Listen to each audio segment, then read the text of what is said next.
Ukraine संघर्ष को रोकने को लेकर ट्रंप पुतिन की मुलाकात के बाद अब पूरी दुनिया की निगाहें एक बार फिर से इस ओर टिक गई है। आज देर रात अमेरिका के राष्ट्रपति ट्रंप की यूक्रेन के राष्ट्रपति जेलेंस्की के साथ मुलाकात होगी। इस मुलाकात के दरमियान यूरोपीय देशों के बड़े बड़े नेता भी मौजूद रहेंगे। आप देखिए इस खबर को, मुझे मेरी पूरी टीम को दीजिए अनुमति। नमस्कार। अमेरिका में यूक्रेन के भविष्य पर चर्चा। शांति समझौते के लिए अमेरिका पहुंचे जेलेंस्की। यूरोप के कई नेता भी बैठक में होंगे शामिल। हाल ही में ट्रंप और पुतिन के बीच हुई थी मुलाकात। वैश्विक राजनीति में यूक्रेन एक बार फिर चर्चाओं के केंद्र में है। यूक्रेन और रूस में जारी संघर्ष के बीच अमेरिका में हो रही बैठक पर पूरी दुनिया की नजर है।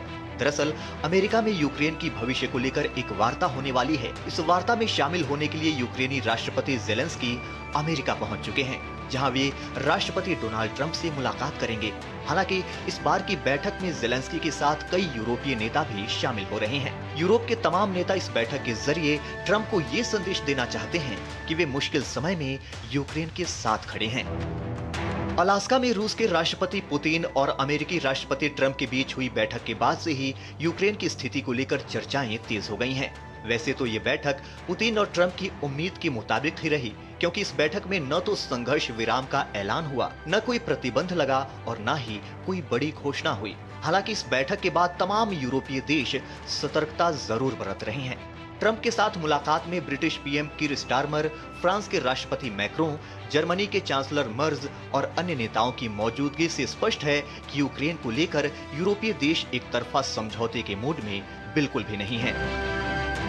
यूरोपीय देशों की नेताओं की कोशिश है कि जेलेंस्की के साथ 28 फरवरी जैसा व्यवहार दोबारा न हो। हालांकि रूस और अमेरिका के बीच हुई हालिया बैठक के बाद अमेरिका की ओर से बयान आया है। इसमें कहा गया है कि यूक्रेन को नाटो जैसी सुरक्षा गारंटी देने पर चर्चा की जा रही है। अलास्का बैठक में मौजूद अमेरिका के विशेष दूत स्टीव विटकॉफ ने कहा है कि पुतिन ने सुरक्षा गारंटी के मुद्दे पर सहमति जताई है। चर्चा है कि अमेरिका यूक्रेन को अनुच्छेद 5 जैसी सुरक्षा प्रदान कर सकता है। यूक्रेन इसी सुरक्षा के लिए नाटो में शामिल होना चाहता है। इस बीच फ्रांस के राष्ट्रपति मैक्रों ने कहा है कि बैठक में ये जानने की कोशिश की जाएगी कि अमेरिका रक्षा गारंटी में किस हद तक योगदान देने के लिए तैयार है।